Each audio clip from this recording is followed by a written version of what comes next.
Thanks for joining us this afternoon. We are very excited to have on Nathan Digital Gnosis from the UK and my brother Rob, first time for a long time, quite a few months at least, since Texas State. And a few people have been writing saying, "Where's that guy who wears the beanie?" No. In the 90-degree weather. And so he's here, he's in the flesh. And Nathan, thanks for coming on. Yeah, no problem. Give us a little bit about yourself, and you are an agnostic, and so tell us a little bit about what exactly is agnosticism. Sure. So just a brief background for myself, for those who aren't familiar. I became a Christian when I was about aged 20, and I was a Christian for about a year and a half or so. And then I sort of had some conversations with people, which led to me kind of doubting the faith, and eventually coming to a point where I don't know, I couldn't assert that it was true in the same way that I had once thought it was true, and maybe at that point it was time to say, well, I'm not sure I can call myself a Christian anymore. Though I wouldn't put myself in like the atheist camp, and I'll talk a bit about those terms, what they mean in a second. And so I've got a channel called Digital Gnosis where I do a few things really. So I have like open conversations with people where people will come on and talk about a broad array of topics.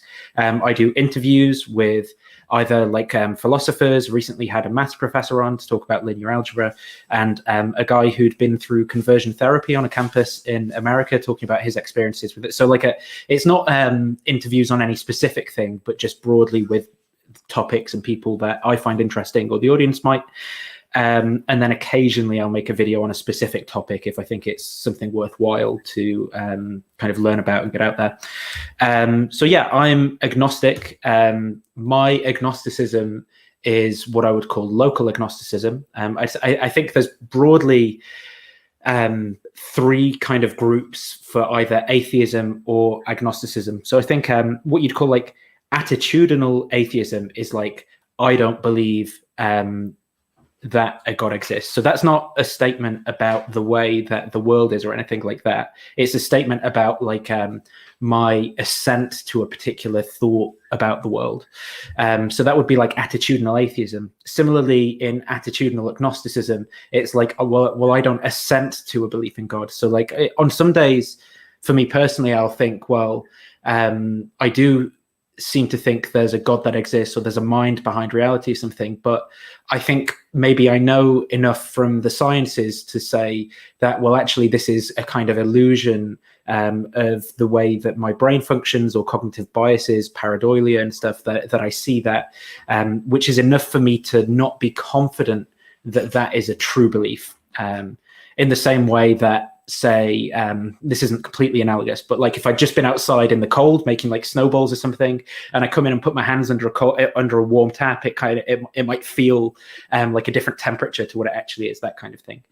But there's different types of agnosticism. So like a local or narrow agnosticism might be that it's not rational to believe to say that you know that the divine exists, or like a global agnosticism might be to say that it's not even possible for anyone to have knowledge. The same with like, that is kind of symmetrical with like atheism as well. So someone might be like a narrow atheist, where they're saying like, I don't believe the God of classical theism exists, for example, like with all the omni attributes.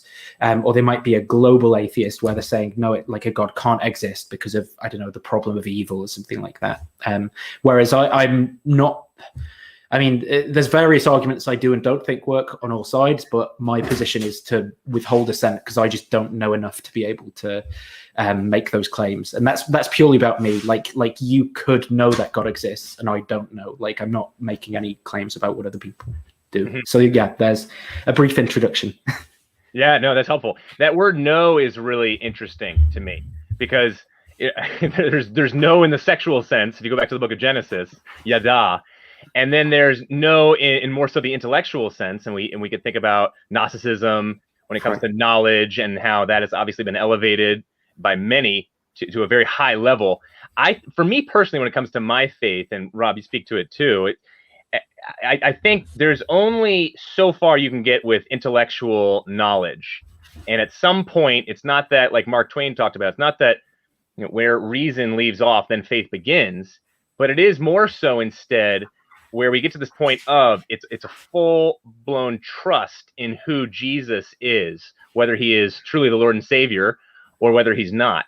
And for me, I almost left the faith in college because I was looking at all of the hard questions and I was struggling with all these doubts. I wasn't doubting my doubts. I wasn't holding the same kind of scaffold to my doubts. Instead, I was just getting carried off by, okay, God of the Old Testament, he seems like he's full of wrath and judgmentalism. Okay, why does God allow suffering? My best friend's dad died in the Twin Towers. Okay, right.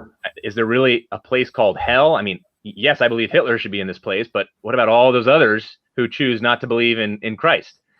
And so, but I started to realize, though, my focus was off there because I never would get the full knowledge on all of those issues. I don't think I could ever, from a rational, at least, perspective.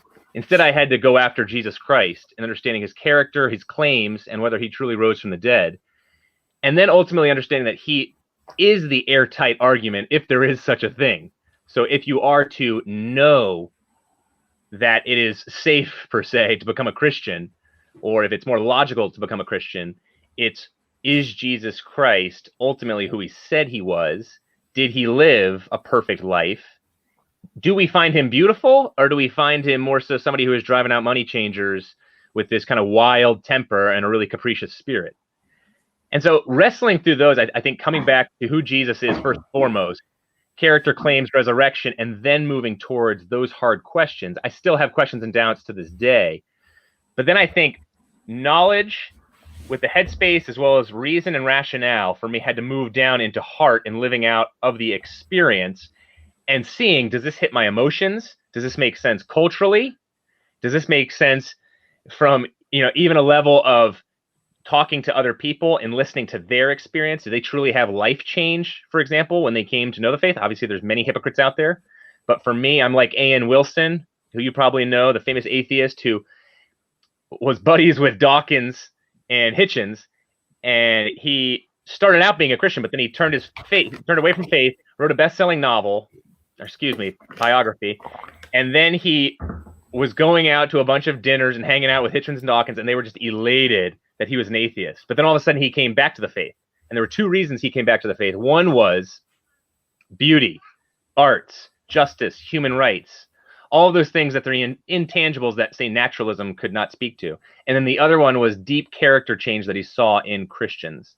And so for me, gravitating towards people like that, listening to their stories, has also done wonders for my faith. How about you when it comes to this to know word? Well, Nathan, it's so good to meet you just digitally. I'm grateful for the technology we have to have a conversation across the Atlantic Ocean here and to think through, okay, we're having a conversation and we are very much in two-dimensional space as far as our perceptions go. If I were to get on a jet and fly across over there to England, we would have a three-dimensional interaction. And I just find your handle so fascinating, Digital Gnosis, where we're here now talking about, what's the evidence for a fourth dimension or another reality outside of the one that we have? I mean, is this all just a virtual reality? It certainly felt like this in the year 2020 with how much things have gone online.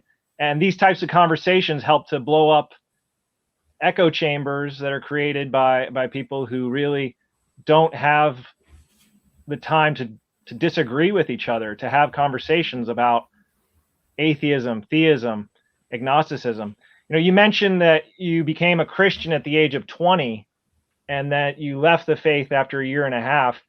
I mean, I'm just curious, what was it that led you towards that point of saying, what, I can't have a high enough level of certainty to say, what, I can trust that there is that God exists, that there's enough evidence for this belief. Mm-hmm. Yeah. So I will come to that. There's a couple of things as well, because there was a lot said that maybe it's worth saying first. So yeah, when we're talking about knowledge, and obviously there's, this whole debate about how do we even define knowledge? What does that mean? And I think it's pretty safe to say that there's probably very few things that we can say that we know. Knowledge seems to be a kind of belief where we sort of assure of the truth of it, and the truth is guaranteed somehow by maybe by the way we form that belief or something like that. There's always these kind of edge cases where you can, like like there's a series of lucky events that mean that it's not true or something like that. But I think there's probably very few propositions that we can say we know, and I wouldn't want to say knowledge is like something that someone has to have a religious belief. How do you know that? How do you know there's only a few propositions that we can know? Well, so just from like my studying of the literature on this, so for example, like reading the ancient Pyrenean skeptics, who have like a lot of arguments, say like from the modes of sensory experience, like you would have heard one of the ones that I said about the heat and the cold, or for example, like Agrippa's trilemma. So like if we're talking about what justifies our beliefs, are our beliefs completely unjustified? Are they justified in a circular notion, or is there an infinite regress of justification? And how do you get out of that trilemma of justification for our beliefs? When we come on to maybe more modern philosophy with Descartes, who's addressing, who's kind of reviving some of these Pyrenean skeptical arguments, but he's again talking about the idea of, how can I guarantee the truth of the sensory experiences I'm having? How can I verify that I'm not in a dream? How can I guarantee the external world, etc.? And he provides various arguments. And then even into the more modern philosophical literature. So some of the things I was mentioning about luck would be what's called like Gettier cases. So people used to say, well, knowledge is defined as a justified true belief. But then there's these cases that people can come up with where someone has a justified true belief, but it seems like they don't have knowledge. So say, for example, I always have like bad examples to hand. So like you saw me driving a Toyota. So you formed the belief that I own a Toyota or something. But the car I was driving was actually, one of my parents or something. But it happens that I also do actually own a Toyota, but it's a different car, and so it's like, in what sense can you really say that you knew that I owned a Toyota based on that case? Because it because of kind of blind luck, it turns out to be true. So it seems then like at least from a philosophical perspective, like this question of like what's really like knowledge. There's very few propositions. Some people will say only claims like like I know that I'm thinking as I think this thought, and that's this is this isn't just me. This is Saint Augustine, who Descartes copying from when he comes up with the cogito. Right. I would say with that, very few people live their lives believing that they don't know anything. I mean, if you look at the writings of like Edgar Allan Poe, and what he said, he posited this question: is all that we see or seem but a dream within a dream? I mean, you were highlighting that, Nathan, like the circular kind of dead end that goes towards. I mean, you can only doubt your perceptions so much. You have to act as if there's enough evidence to live off of that. There's that old saying that there's no atheists in foxholes. Well, really, I think there's no agnostics in foxholes. I think we all live either as we act as if there is a God, or we act as if there is not a God. Does that make sense? I understand what you're saying, but I don't know. For example, like I've never been in war, and I'm not familiar with any like research around that where I could like pull statistics out to say. But I think it is important, because if we say that the someone has to have knowledge to be a religious believer, we might be setting the threshold too high. I think to say, well, it's someone can rationally believe without having knowledge. That's something I'd agree with, right? I'm not saying that it's irrational.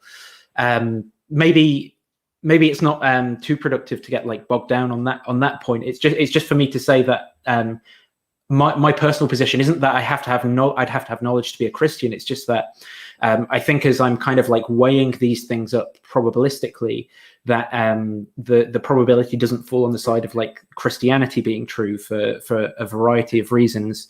And I think I've forgotten the last point that you made at the end of the first kind of questioning bit now that I was going to get around to replying to eventually. I'm sorry about that. What was your last point? about. Wait, Rob's or mine? The very first time you both spoke, you mentioned and I was like, well, I want to address that point on knowledge, and then you asked me like a direct question, and it's slipped from my mind because of all the things that have happened since. Yes, no, COVID brain over here too. I got daddy brain too. I got a kid on the way and another one right now who is not sleeping. So there's no way I'm going to be able to remember, Nathan, but maybe I'll try and I can try and get back to it here. I think where I was just headed, ask a question in general. Yeah. Where I was headed, I like where you went. I mean, I love that back and forth you guys just had towards the end there, especially. And I think when you talked about atheists and foxholes, that also got me thinking about how, at least in our culture over here, in the U.S., when people used to die in their homes, and when you had the large back porches where it was just a lot more kind of communal oriented, but especially when it came to death in community, there was nowhere near as much denial of death. There was nowhere near as much kind of distract ourselves away from death. There was nowhere near as much as kind of the Kubler-Ross understanding of death, where just naturalize it, pretend like it's not an issue, pretend like it's not a big thing, and there's nothing to be frightened of. I think when we started moving in that direction, atheism and probably agnosticism became a little easier, because death in so many ways is like atheists in the foxholes, in the sense of that was the smelling salts for deciding, okay, is there truly a God or not? Is there a God I'm going to meet here in my suffering and ultimate death? Or is there not? Am I going to fall through this type of trap door into the arms of a loving Father, or just into empty space? And so when we had the great revivals over here in Connecticut, Massachusetts, even Vermont, thousands were coming to know Christ because they were really struggling with death. There were a lot of atheists in foxholes. And I don't think it was just fear of death that they said, okay, I'm going to take Pascal's wager and just believe in God. No, but I think instead it actually got them thinking more seriously about what is life, and asking the big questions of meaning, purpose. Why am I truly here? And am I going somewhere or not? What was my origin? What was the purpose of my origin? It's kind of like Job talks about. And so dealing with that, I think, unfortunately, we have a level of what the philosopher Charles Taylor talks about, who's really big in Canada right now, where he talks about how there's this buffered self, where no longer are we fully in touch with the transcendent order. Instead, there's a buffered self where we are simply on this horizontal plane, and we're really no longer asking those big metaphysical questions, at least those kind of on the whole. But shifting gears here a little bit, if you want to comment on that, absolutely. Well, there's something I'd want to say on just the point about deaths and so forth is, well, if most people are thinking about what's going to happen to them after they die, does that in any way guarantee the truth of a claim about what they expect after they die, or what they know? So say if most people died and didn't care about what happened to them after death, would that increase your confidence that atheism is true? And similarly, if most people die and think a Christian heaven or hell awaits them, should that then increase our confidence that Christianity is true? Because I think from my point of view, that what people believe is independent of the facts that are true in the world, the propositions that actually obtain. And I also think things like people being afraid of death is completely expected on naturalism. I mean, perhaps it's explained on theism as well. Maybe less amongst people who would be, reassured with the Holy Spirit and stuff like that. But it definitely is expected under naturalism. So it doesn't seem to me to be a point that would count against that worldview. I think the point that would count against naturalism would be evil and death, more so, and suffering. Why do we make such a big deal out of that as humans? It should be more so natural. We think about the deers grazing in the savannah. When I said deers, I mean deer. And it would say it's a brother or sister, and the brother gets picked off by a lion. The sister's going to lift its head up, look around a little bit, but most likely go back to grazing. And so in a world where there's clearly no God, no religion, I think it'd be probably intellectually dishonest to smuggle in words of evil and why does this truly bother us so much. So that's on the naturalism side. I think on the other side is whether it's C.S. Lewis or Kierkegaard or Leonard Bernstein so many have talked about, look, if we have this desire, our hearts are Augustine, our hearts are restless until they rest alone in you, O Lord. I think if we have this desire for God, that God-shaped hole that so many even secular psychologists talk about, and we have this desire to live an eternal life, I think it's very similar to what C.S. Lewis talked about when he said, ducks desire to swim. We desire to have sex. And in these things, there is fulfillment of these desires. We desire for food. We desire for a hot, sunny day on a beach. And so, no, to your great question, absolutely, it's soft evidence, I would say. It's not hard evidence. Okay. It's soft evidence that desires ultimately do and will be satiated. Yeah, I think part of the issue with that is someone could desire that atheism is true, right? And then, given your own premises, you'd have to say, well, yeah, that guarantees the truth of atheism in the same, or it's a soft piece of evidence for, and this is the sort of argument where I think maybe we can see how it actually is symmetrical to both sides, and it doesn't really tell us anything about the conclusion. On the other point about morality, I'd be interested to. There's different levels of explanation you can give. So there's the meta-ethical philosophy level, which is going to be where some people are thinking about these issues. And then there's also the how could that actually physically happen on naturalism, which is, and this is probably where most people kind of glibly kind of shrug off what most atheists would say. But I think, again, on naturalism, it makes perfect sense that beings like ourselves with higher order thinking, we're social mammals, we grow up around other mammals, we have a model of other people and how they're behaving in our brain, and we can infer what it would feel like to be something else that's suffering. That's one level of explanation. Obviously, that doesn't give the philosophical explanation of what are good and evil in themselves, but there are various things that people think that aren't theism about that question. And I would just say to that too, there's really only one commandment that flows from the logic of atheism, and that is might makes right. Well, I think that's just the case on theism, actually, because I can't see how basically why people should, for example, follow God's commands unless it's a might makes right system. There's loads of it. I think there's more issues basically with the moral ontology of theism. So you've probably heard of Euthyphro's dilemma, for example. I can't see. Nathan, when you became a Christian when you were 20 years old, you believed in heaven, right? I did believe in heaven for a while. Yeah. Right, some kind of goal. And to say that God is just going to drag people off and damn them, I don't see that in the Christian faith. I believe God has given us a free will, a choice, rationale, and when we choose love and we choose all of these moral terms and live them out, we're bringing more of heaven to earth. And if you want to just call that a term that we use to kind of progress the human race, well, that's getting towards naturalism. But I would posit to you, what is the physical evidence that atheism is true? Well, it depends. So, I'm not an atheist, but people who defend the atheist worldview, say philosophically, people like Paul Draper would basically make a probabilistic argument. So if we're talking about an explanation, there's features of an explanation that would make something a better way of accounting for the evidence than not. And this is the same thing that theist philosophers do. So someone like Richard Swinburne will be saying, well, the best kind of explanation that we can give for natural laws and regularity or something is a personal God. And that's exactly the same sort of thing that the atheist philosopher will do.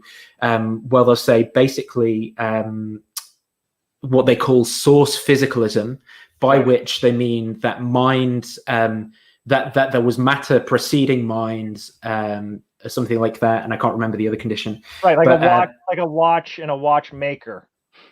That was sort of I think going in the line of Descartes and Voltaire and some of them, but I think it's kind of just to throw this out there, the best physical evidence for the existence of God is that the universe has a beginning. Do you mean so? Well, there's a couple of ways of thinking about that, right? So there's two arguments given.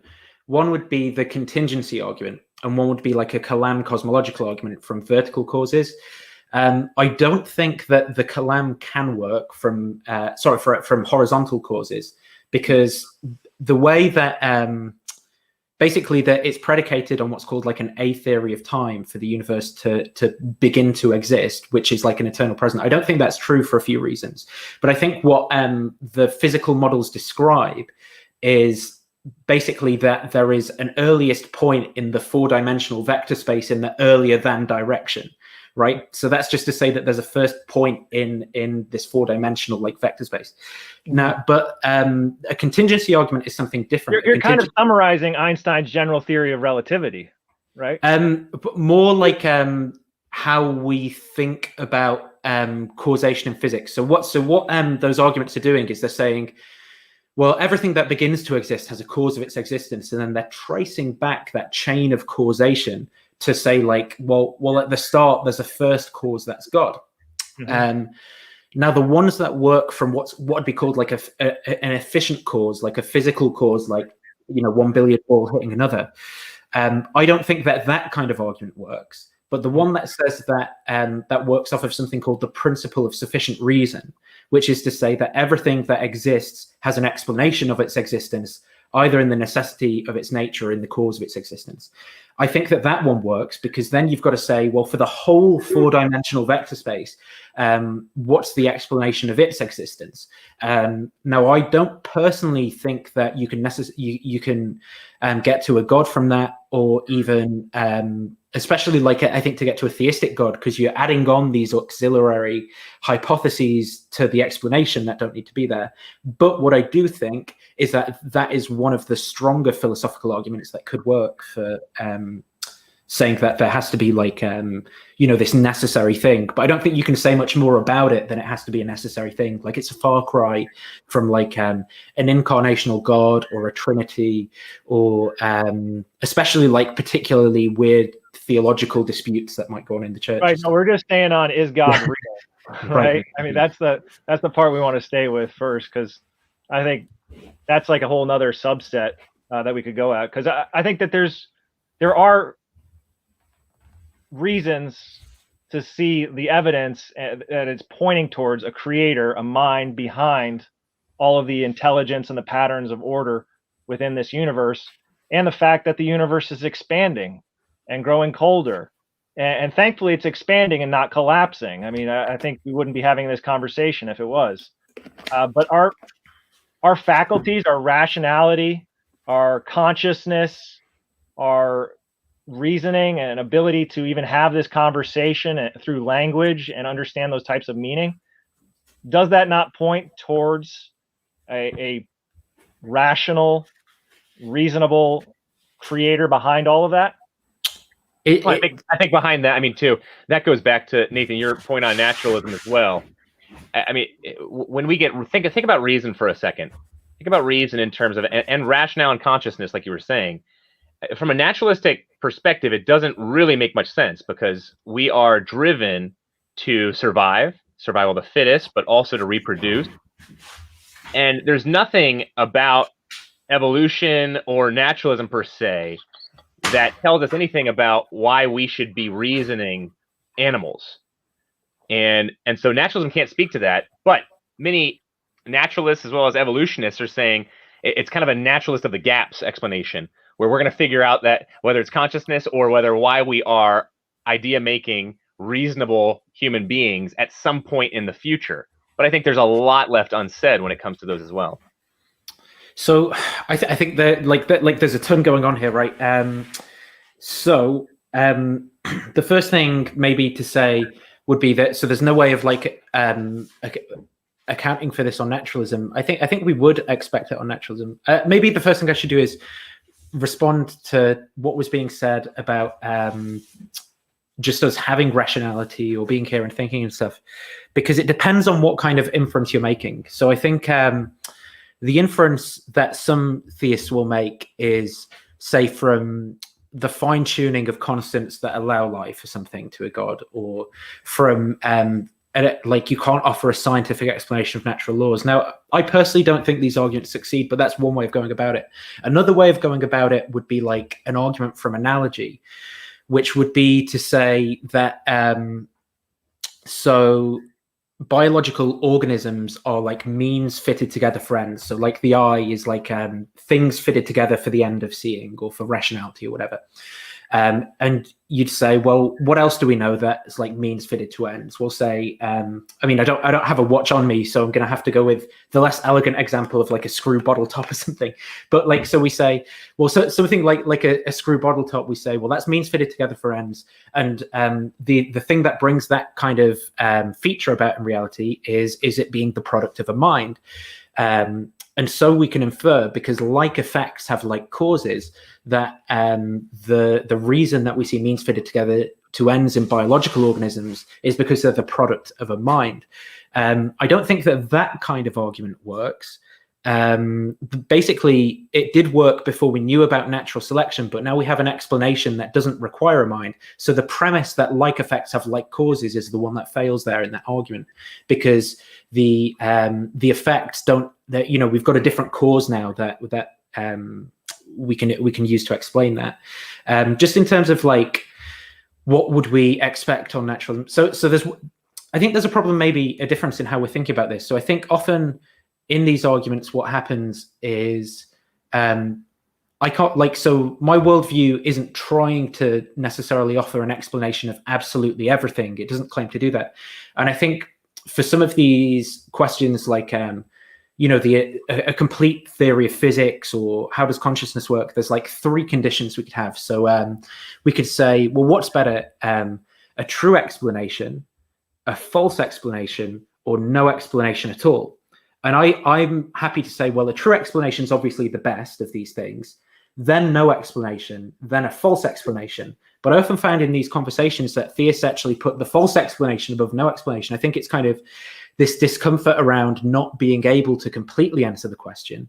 But I think we can say with some confidence, you know, like a lot of some of these features of rationality and consciousness, we can definitely we can explain certain elements of them on naturalism. Like, you know, we can talk about McCulloch-Pitt's neurons and modeling of how certain areas of the brain work. And we seem to be building up that corpus of knowledge, which tells us more and more, but it's not complete yet. It doesn't tell us enough. Thomas Nagel, a tremendously well-published and famous philosopher right now down the street at NYU, says that consciousness right now is just, it's giving naturalism a total run for its money, and that it's so far beyond us that we're not really close. And yet at the same time, we definitely have made strides in that direction. Here, I want to go back to, maybe we'll go back to a little bit more of a grounded topic that you hit on. The might makes right with the 10 Commandments. Where were you going there? Well, I suppose I see a problem with the sort of meta-ethical theories of like divine command theory and theism in general, where this isn't a defeater to God existing. It could be that God exists and one of these explanations of morality is correct. But the problems, as I see it, for what the theist wants to kind of have contradictions together in that worldview. So, for example, if God's commandments are good, the classic kind of Euthyphro dilemma, what is it? Does God command them because they are good? So then there'd be this thing, goodness, which is external to God's nature, which his commands have to conform to in order to be good. Or is just whatever, you know, is it good because God commands it? So then just whatever God says happens to be good. And in a sense, that makes the commandments arbitrary, right? God could command anything. And well, there's a further issue, you know, God does command some things that I would say are sort of, you know, if you were to ask me, why am I a moral realist? Why do I think some moral propositions are true or false? I'd say it's because certain statements like it's always wrong everywhere to drown babies to death or something like that is just seems so true to me. Is like I'm as certain as that as I am of the table in front of me, or that 1 + 1 = 2. And yet we do find things like this in the Bible. So that there's issues for the morality question for theism on like, how do we account for it and explain it and maintain the sort of omnipotence that we want to grant to God? Or how do we not make it completely arbitrary? How do we make it meaningful? If we're saying God is goodness, God is love, we're making an identity claim, but it seems like we're actually trying to tell you some more information about God when we say that. We're not just saying God is God. Okay, come back to that. Sorry to interrupt. No, absolutely fine. I'm talking a lot. No, it's good. It's helpful because I want to get your thoughts on something here too, and Rob, yours as well. Based off of kind of what you just said when it comes to divine command theory, as well as the God of the Old Testament and babies, perhaps bashing babies on rocks, which. Well, that one could David. I think there's a way out in that one. Yeah, there is. David, exactly. There was no command to do that. Like with the Canaanites, for example, or all the Amalekites, those were direct commands. But a lot of atheists will get I think it's Psalm 73 maybe, wrong in terms of no. That's David's desire to respond and get even by bashing those babies' heads on rocks. That verse makes me uncomfortable still. yeah. Which I think is good. Like I think it's better to have a Christianity that's like it makes me uncomfortable and I grapple with these things in my faith rather than just like I'm going to kind of throw out all of my ethical intuitions because I'm so committed to a certain bit. Like I mean, not that you want to take my word from it, right? Because I don't believe the same things or whatever. But I think that's a better way to go with it. It's like in terms of a tenable Christianity. But wait, so say that one more time. So in terms of so when I talk to Christians, there's a couple of avenues they go down with these sorts of things. There's either, yes, this makes me feel uncomfortable and I struggle with it. I don't have an explanation, which is okay, but then it's not really good enough for me to kind of adopt that and believe. Or it's going to be, well, I can see the contradiction. I don't like the contradiction because it's really important that this is true. So I'm just going to defend this. I'm just going to whatever explanation I can come up with to make it make sense. And it often doesn't really kind of succeed very well. That approach, I prefer I just don't get this and it's difficult. That's my preference. Right, and I love it too because our modern sensibilities, we want to try and fit God into a box, and the ancient Near Eastern culture that God was operating in, obviously, is not going to let us do that. And if you talk to people in war-torn countries, they're having nowhere near as much of an issue of the God of the Old Testament as we do, at least here in our white suburban, very cushy, comfortable apartments, for example. And so that's one to tackle, but that would take many sessions together. And I want to go back though, connected to this one, kind of the main thrust of what we want to get through here today, and topically, is the evidence. And right. I personally believe that so much of the evidence and this knowledge that we originally talked about starting out, I think so much of that is really based in this topic that we're talking about when it comes to, is this God of the Old Testament somebody that is truly lovable and omniscient and the most beautiful thing imaginable? I mean, isn't God supposed to have the best attributes that we can imagine? So for me, when I talk with atheists, oftentimes they will say, no, this Jesus, I mean, they'll rip Matthew 10 out of context, for example, when Jesus talks about a sword and dividing families, dividing spouses. Finding Jesus, I mean, the way God revealed himself to us in the Bible, I'm talking strictly about Christianity right now, is that something that's attractive to you? Or is it something that's offensive, perhaps, because it's saying you have to be saved from something? That's just a question to both of you guys. For the way I answer that is, I certainly find it depends how you interpret it, right? Because there's different interpretational schemas that various kind of Christian groups have.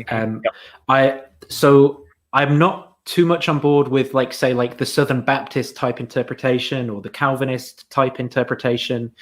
But certainly, even though obviously Calvinism kind of comes out of Augustinian theology, like if I read someone like Augustine, I have sympathy for how he's interpreting it. Someone like Origen, who's a universalist, especially Platonist types of Christianity really make sense to me when they tend to be more sympathetic towards like universalism. They tend to think that people doing moral wrong is, say, just because they're not aware of all the facts in the situation. And then this idea of of God incarnating to kind of suffer amongst us with a kind of Christus Victor theology. It sounds kind of beautiful to me in a lot of ways.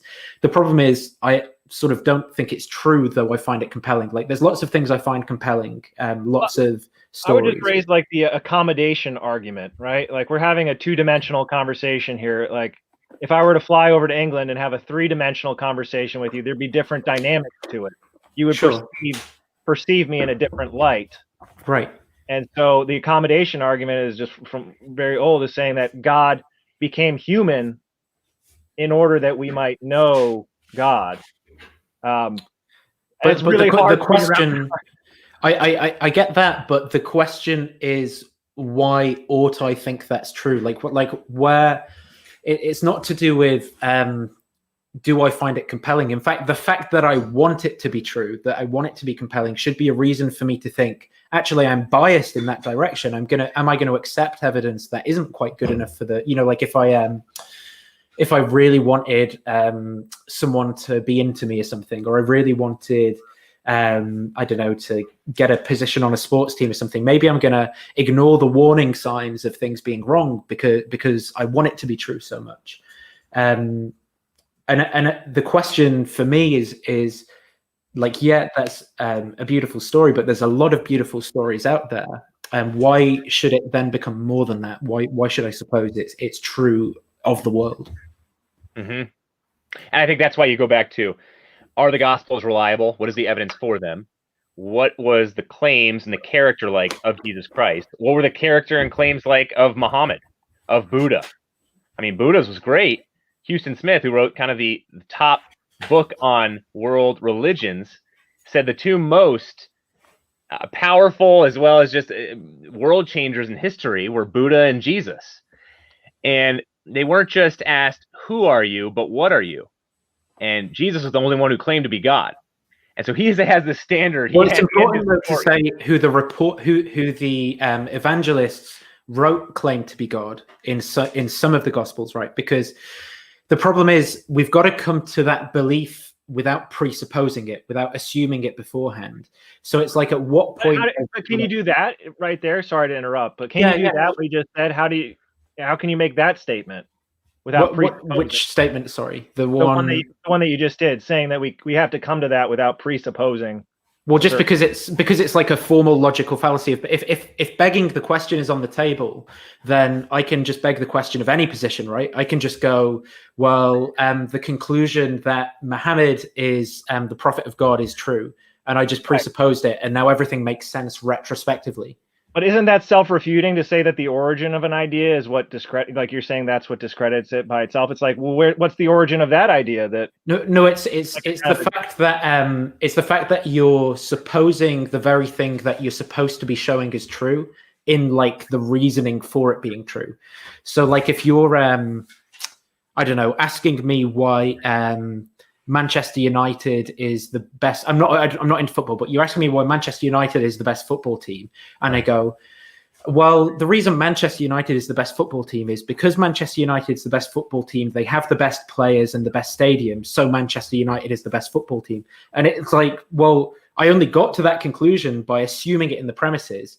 And if that is a valid way of reasoning about things, then that's valid for all. That's just a valid way of reasoning, and we can do that for everything. We can go, well, Muhammad's the prophet of God, and so when I read the Quran in this sense, okay, the Bible's corrupted, and Abraham was a good Muslim, and I start like everything can make sense, but the question is, without presupposing it, how do I get to that being true? Well, if that makes sense. There's kind of that argument that a fish doesn't know it's in water till it's out of water, right? Like you can only remove a being out of its environment so much to be able to get some kind of objective perception. So to say that, I'm a Christian because of my parents or because I grew up in a Western country, I think is a type of closed-mindedness. Really, I think that the Christian faith has enough veracity around the world and open knowledge, open to criticism, in such a way that it's not just, saying, well, you have culture blinders on if you become a Christian. I think I understand the reasons you're saying, and if I'm not understanding them, do say. But it sounds like you're saying though that lots of people believing it or it being open to criticism mean that it's true. And I don't think that that's the case. So I could see a time where, say, Islam becomes the dominant world religion, but that wouldn't make Islam true. No, I'm not saying a mathematical probability or like a numerical advantage makes something true, right? Okay. And in the same way that I was trying to show that genetic fallacy objection is self-refuting. With this notion of the church and Jesus and God becoming human, it's not necessarily just because of a numbers or because the center of Christianity has moved around the globe. It's more looking at the teachings of Jesus, seeing if they make sense, applying them and living them out of my life, and then saying, okay, does this make more sense than Buddha or the Prophet Muhammad or whoever? If I can making his choice. Let me just step in here. I think where numbers do matter is in terms of how Christianity has spread and grown and traveled throughout time. It's the only religion where it started is no longer really the hub. Now it's not the capital anymore. I mean, talk about the spread from whether it's the Far East, then to Europe, to the U.S. Now it's China, Latin America, Africa. You're talking about Islam. I mean, that's the Middle East. Yes, it's growing over here in the U.S. because of immigration, certainly, but it's not going to be the capital anytime soon in any one of these places. And I think that's where, like Lamin Sana up at Yale talks about how Christianity, unlike any other religion, speaks to the hearts of people, no matter the tribe. And he's African, and he's talking about so many of the Africans he's been around over there in Africa. Many of his own have stated that Christianity came in and gave them freedom when it came to grace, when it came to uplifting women, even in terms of everybody's fallen short in some kind of way, brokenness. It gave them an ability to still worship some type of transcendent power, as opposed to a type of imperialism that was secular, atheistic, which is when an African were to come over here and now all of a sudden religion's a joke. It's no longer worship some type of transcendent being. Jesus claimed to be God. That's a joke. A man claiming to be God. And so which one's more culturally imperialistic? Well, I think that's why secularism has not traveled well. So if you guys want to talk about numbers do matter in a way. I think numbers matter in a huge way. A lot of apologists would disagree with me on this one, but I think the numbers, the growth of the early church after the resurrection, I think that makes all the difference in the world. If there's one piece of evidence that has done more for my faith than any other, it is probably understanding that and asking any atheist, tell me what in the world happened. What is the substitute for the resurrection that created this type of mammoth ignition of the early church? And no one has ever, no matter how smart the atheist, has ever been able to give a logical explanation for that. So numbers in my mind do matter, but Nathan, I'm not disagreeing with what you said in the sense that you were saying. I mean, that kind of goes back to might makes right? The amount of numbers does not ultimately make something true. So I suppose though, if there were say a religion in Vietnam that started and they believe in, I don't know, wibble wobble, which is some kind of spirit or something. This is just, it's obviously just, I'm making it up. But if that grew at a faster rate than Christianity, would you think that was true? No. If that no. Well, no, why would you, though, in the case of Christianity? Why does it not work for wibble wobble? I'm sorry, it sounds silly, but it does work for Christianity. Because it's tied to the resurrection. Okay. And so early on, people would not have been dying for what they knew to be a lie. Let's say in this wibble wobble religion, they have a prophet, and their prophet dies, and his disciples are all prosecuted by the Vietnamese government. Does that then make you think that this religion is true? Nope. That's very similar in a way to Islam, right? And a divine principle. And Mormonism as well. The 13 and the 7. Like that. Can you see why I'm asking this? Why do you? Because Yes, it's like the same reasons, but it's only in the case of Christianity that they're good reasons. But then in the case of the other religions, they're not good. I don't agree with that, because the Branch Davidians, Jim Jones, all these cults, radically different. I mean, Jim Jones may get the closest, but no, these Christians, remember, Thomas Kuhn, paradigm shifts. Paradigm shifts don't take place overnight. You have the type of revolution of a paradigm shift of believing that actually a man was God, Jewish people believing this throughout the Roman Empire, and obviously Romans and Gentiles too eventually. You have that paradigm shift based off of this claim where no one would have expected in a million years, not even his own disciples would have expected him, even though they'd been told millions of times that, hey, I was going to rise from the dead. They still doubted it endlessly. And even many in Matthew 28:17, it talks about how many, even after seeing him resurrected, still didn't believe. So it's tremendously honest in terms of the doubt. But then so many, over 500 eyewitnesses, and then so many hundreds, if not thousands, talking to those eyewitnesses who are still alive, Paul talks about in 1 Corinthians 15, 3-8. If you have people literally giving up land, life, liberty, their own children, for what they have claimed to have seen that went against completely everything they were living for, that would be totally nonsensical, because then they would be lying, dying for what they knew to be a lie, versus, hey, bring on David Koresh. Here comes David Koresh. Man, he is a charismatic guy. He is slick. He's got all kinds of poise. He's a smooth talker. He might be the son of God. Yeah, I might just stay here and burn down with this building because I believe that he's the son of God. Well, that's obviously radically different from a Jew during first century Palestine, and then ultimately understanding, living for a being who claimed to be God, shattered all paradigms, then died, then rose from the dead, people seeing him, and then claiming based off of that miraculous incident, having come to know him and actually believed in it, and then dying for that, as opposed to, wow, this is a charismatic guy. He spit some good literature. I'm going to die for the wisdom that he gave me.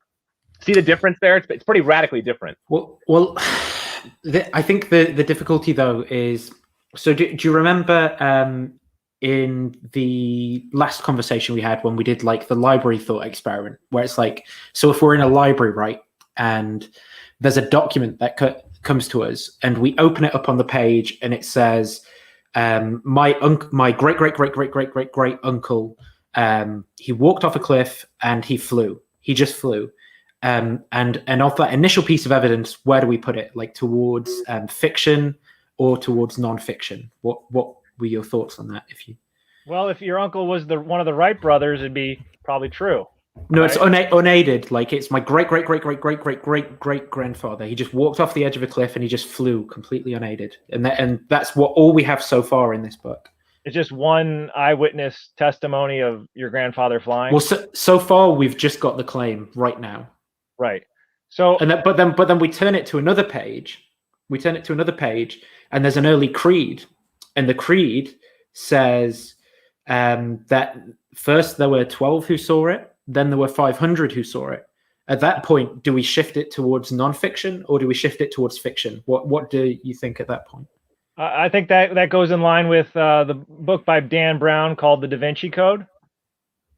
He wrote that book with saying that there's some kind of secret knowledge around the church, around certain books that were left out of the Bible that the early church got hold of to keep power. Well, this doesn't have anything to do with Christianity. This is just we're just in a library and we're trying to figure out what's true about this book. So we've just been given this book. Right, but the ironic thing about Dan Brown is he himself and his publisher both said that was a work of fiction, but on the first page it says fact. So if on the first page it says fact and he's writing that on a page and then he's saying it's fiction, it's like, well, which one is it, Dan? Are you speaking it literally? Are you speaking in metaphor? Right. Like, are you speaking in hyperbole? Or are you just lying for profit? Which we have plenty of people who will share lies to make a profit. That's the Da Vinci Code made a lot of money for him. So back to your grandpa flying off the cliff. I would say, there's that Greek myth of Icarus, right? That he flew up too close to the sun and his wings fell off. So, I would say, yeah, sure, there's parallels to that story, but we're fairly certain that the law of gravity applied back then in time as it does today, and so we're skeptical, right? And so we want to ask more questions. It's hey, Grandpa, were you on drugs when you wrote about this? So we've still got the document, right, to figure out what's true about this. So we turn to another page, and it says that there were these 10 people who were around him. They followed him for a while.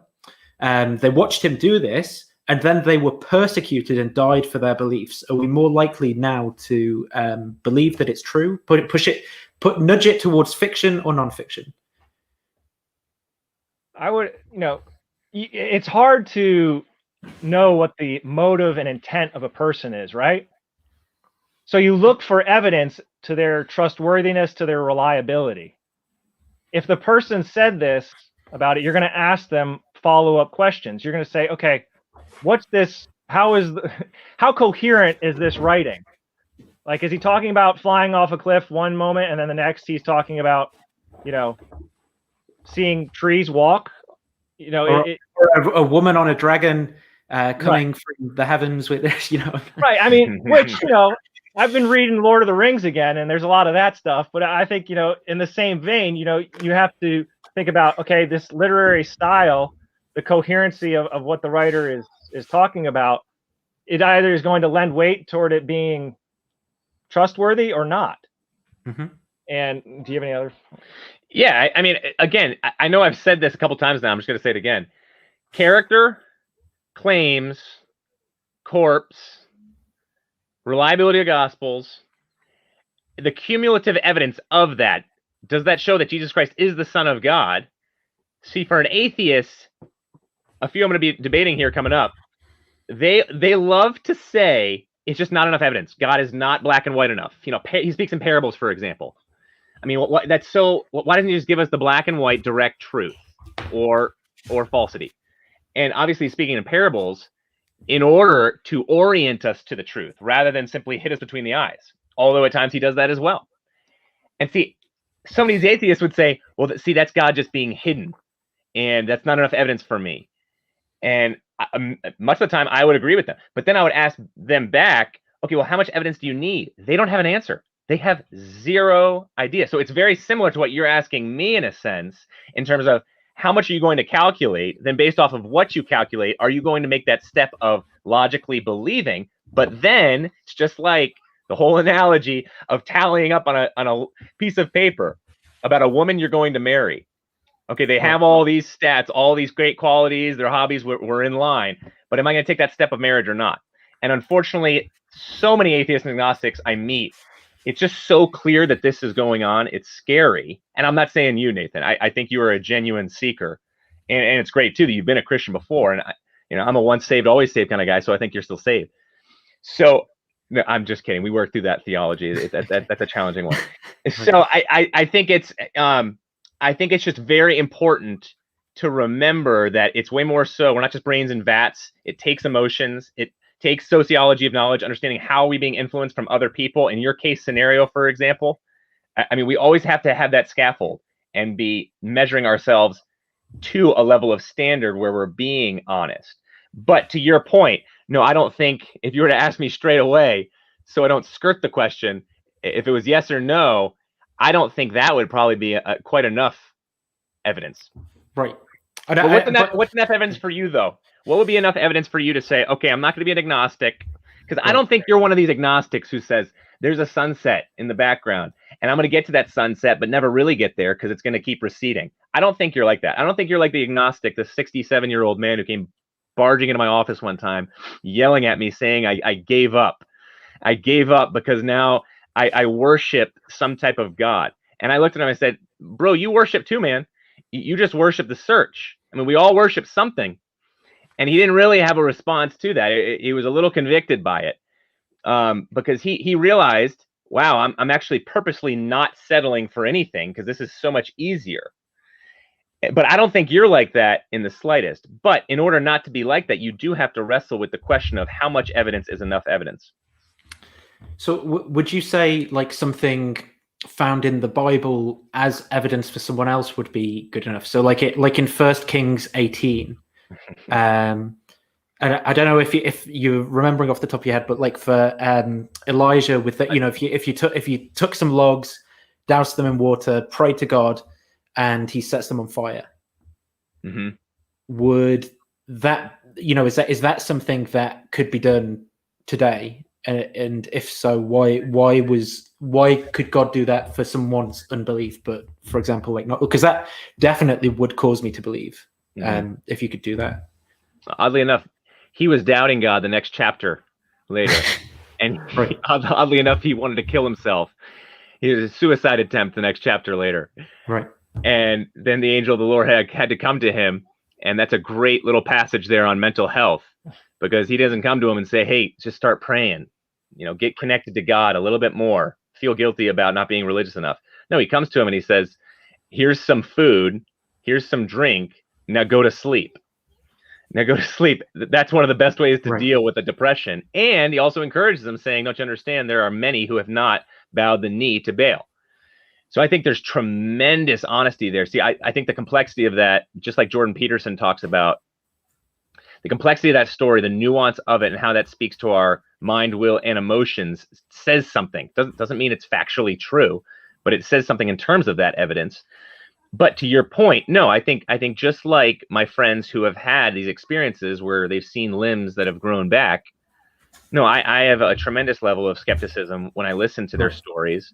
But it doesn't mean I say, no, it absolutely could not have happened. And yet I do have that level of skepticism. Yeah. But how about you, though?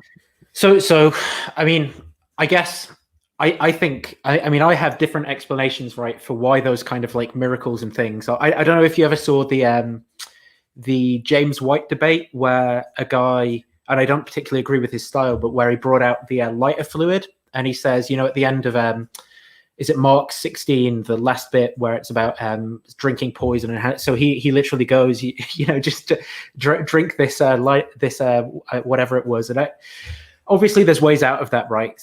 So firstly, there's the guy actually does it and he dies, and that's no good for anyone.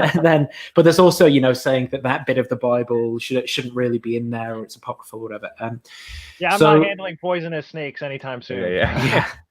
And so I think it draws out this like dissonance between the standards of evidence that exist and the standards of evidence that the Bible say should be there. But it might not be the best thing to go to. I mean, for me personally, like I would accept good philosophical arguments that made sense, a good historical case that made sense. But the problem is that it seems to me that there are different and better explanations that don't entail God being there for all of these things. So like when it comes to almost all of the historical stuff, like in the case of the flying man, it's, we can say this word, there's a cumulative case, but when we actually layer in those pieces of evidence one by one at each point, it's like, well, okay, maybe the flying man, maybe he's just crazy or something. I want to read more.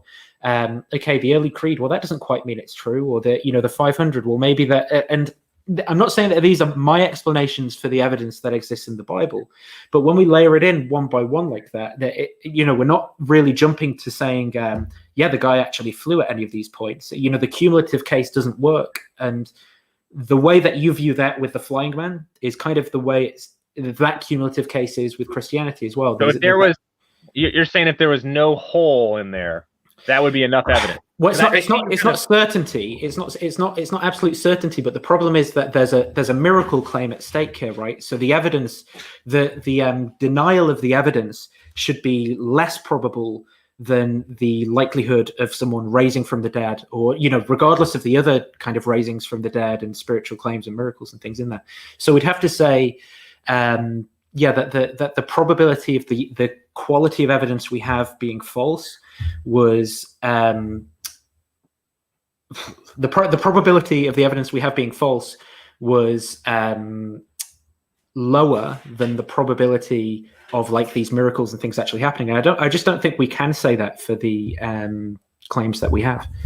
I would just add that our like ability to retain and possess knowledge is not just sensory, right? It's not just our five senses that give us knowledge. And so if we're going to go at the flying man, I've flown in an airplane, I've bungee jumped, or I've skydived, I've hang glided. Which one of those is flight? Right. No, I understand. Have you heard of like the psychological test of it's called like the gorilla walking among us? Yes, yeah, the monkey business illusion. Right, where someone's told to count the number of people, and they totally miss the gorilla walking there amongst the crew, and they're like, "Oh, well, they didn't have that perspective." But this is what I see is going on as well, right? In these cognitive biases and heuristics. Right, I see what's going on in all the reasoning. But I think you highlighted the fine tuning of the universe is that like we eventually see that God doesn't play dice with the universe. There is order, there's design, and then when we like honestly seek after God, we'll eventually bump into him. I think that's what Albert Einstein talked about with his humility. Even Stephen Hawking, who said, if we eventually come up with a theory of everything, we'll know the mind of God. Now, obviously, he retracted that. Eventually, he's like, well, no, I'm an atheist, and so on and so forth. But he really showed an intersection there of saying, like, you know what? Like, it's like, what are you actually looking for? And I think that's why Jesus so often spoke in parables. And even in John 16:25, he talks about, hey, I talked in figure of speeches here, but one day I'll tell you, like, straight away. It's like, maybe he's just trying to cut through some of the other gorillas walking in the room. See, I think for me, just going back to, I feel like if we go down that road, we're going to be here. It's already like midnight where Nathan is. It's only 13 past 10, so yeah, it's okay. Don't worry. Yeah. All right, we'll just wrap it up here in a second. But just going back to the evidence piece, I mean, I like where you guys are going, but like I said, I mean, I don't want to keep poor Nathan up here. No, I'm all right. Don't worry. I'm fine. I think when the Russians went to space, so going back to the evidence piece, we got there first. And God's revealing himself. Yeah, exactly. Yeah. God revealing himself to us.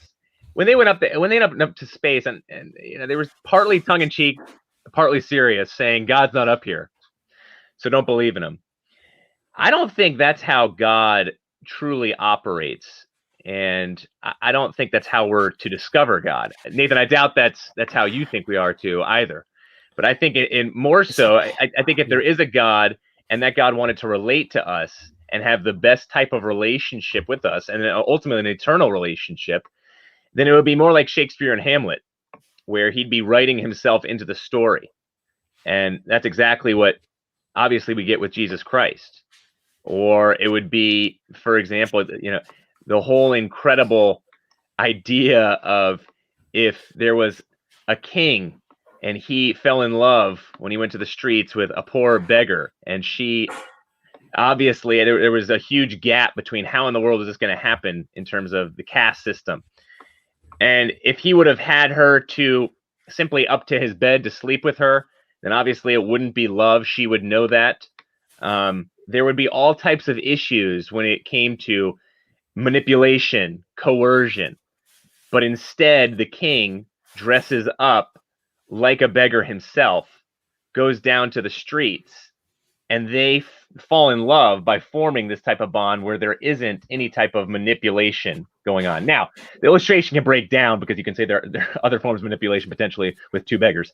But you see what I'm getting at in terms of, I think the beauty of the Bible, but specifically the beauty of Christ is, I mean, what is a better, more beautiful story of how God is trying to reach us than becoming human and ultimately dying for his enemies? I mean, I think that hits, if that doesn't hit a person at a number of levels, then I don't know what the pulse is like for that person. And I'm sure you would probably acknowledge some of that. Well, I acknowledge basically everything that you're saying. The problem is that me finding a story good doesn't make it true. Right. No, absolutely. But don't you understand, though? In order to accept a worldview, you have to have a level of experiential fulfillment as well as it being intellectually credible. So existentially satisfying and intellectually credible. See, when I debate this atheist, so I got one on Friday, he says this all the time. And I love that he says it, because not many atheists say it. Many atheists want to just say, hey, it's just reason, it's just logic, it's rationale, let's debate. It's like, well, no, not at all. Talking about a worldview, I mean, life is a little bit more complex than simply, again, brains in a vat.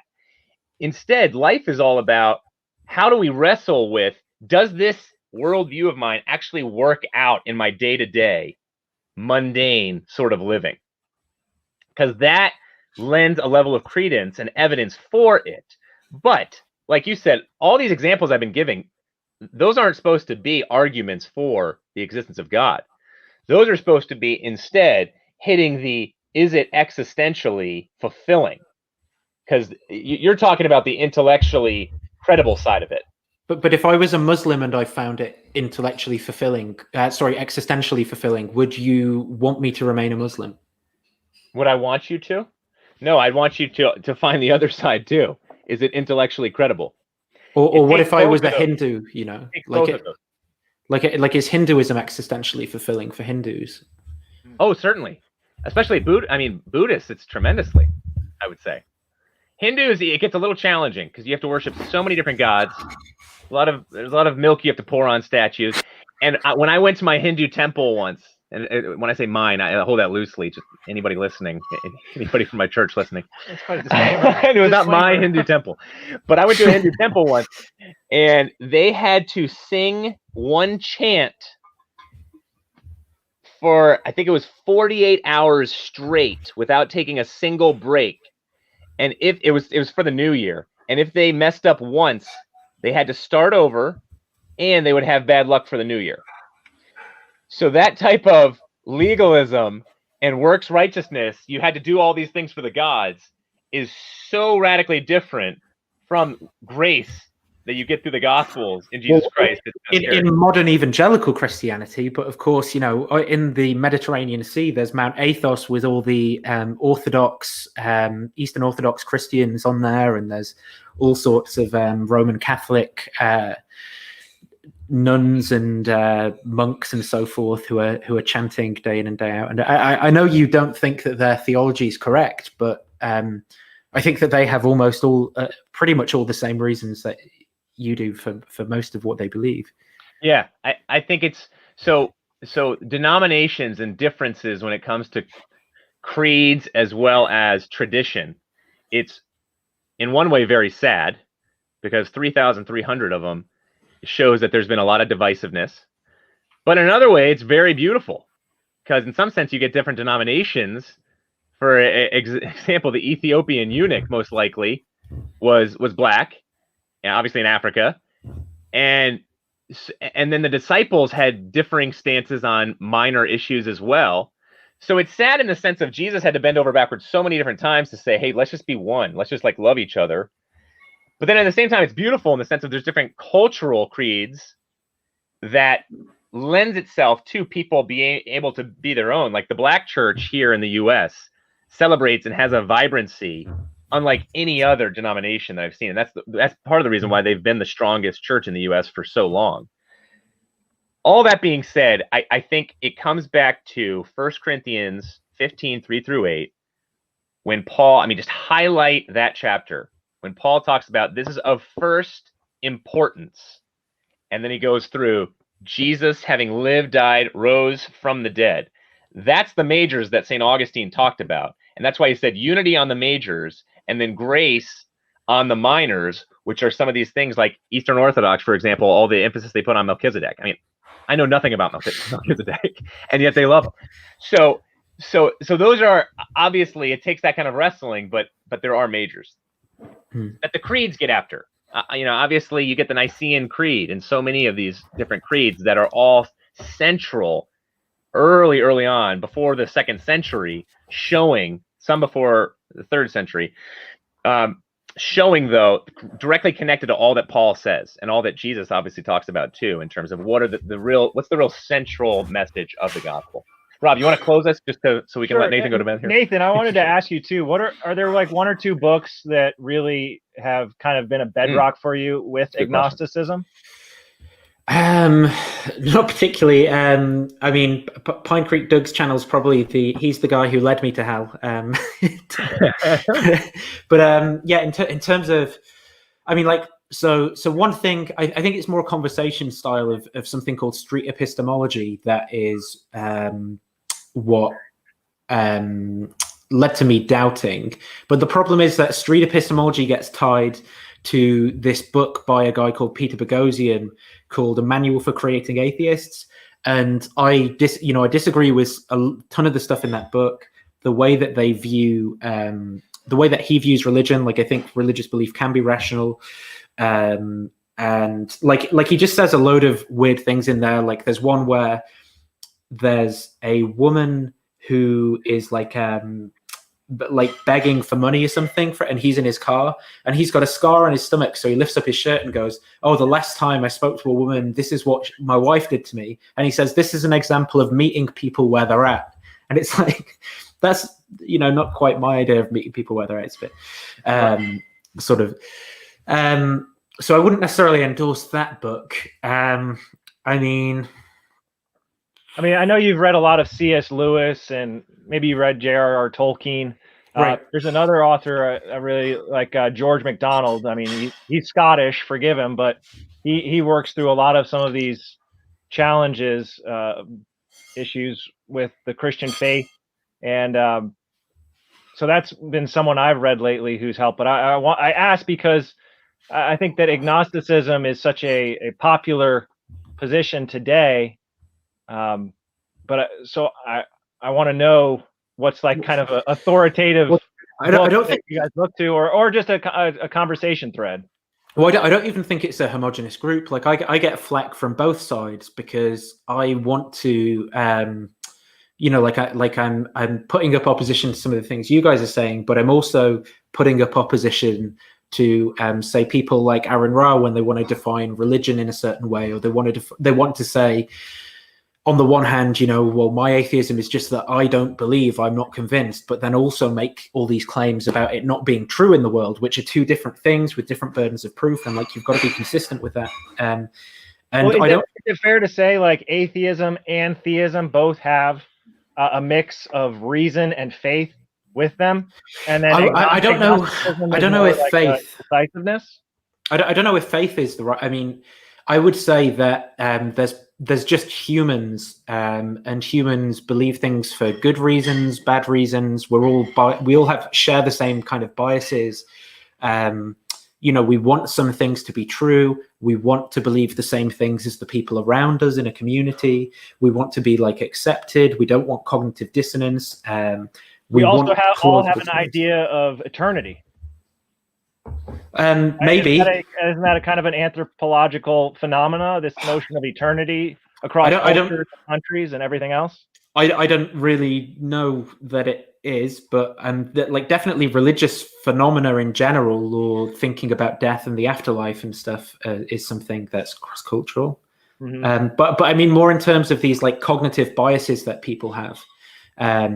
That they're definitely cross-cultural. The way we basically look for a story that makes the most sense of things and reject like the actual probabilities of events and things. And this is like based off of psychology of like how people run businesses, trade stocks, make decisions about like what people to hang out with, employment, who they're going to employ and stuff like that. Right. But each day you will make a decision. Okay. You wake up and say, okay, I'm going to decide how I'm going to act. I'm going to act as if there is God or there is no God.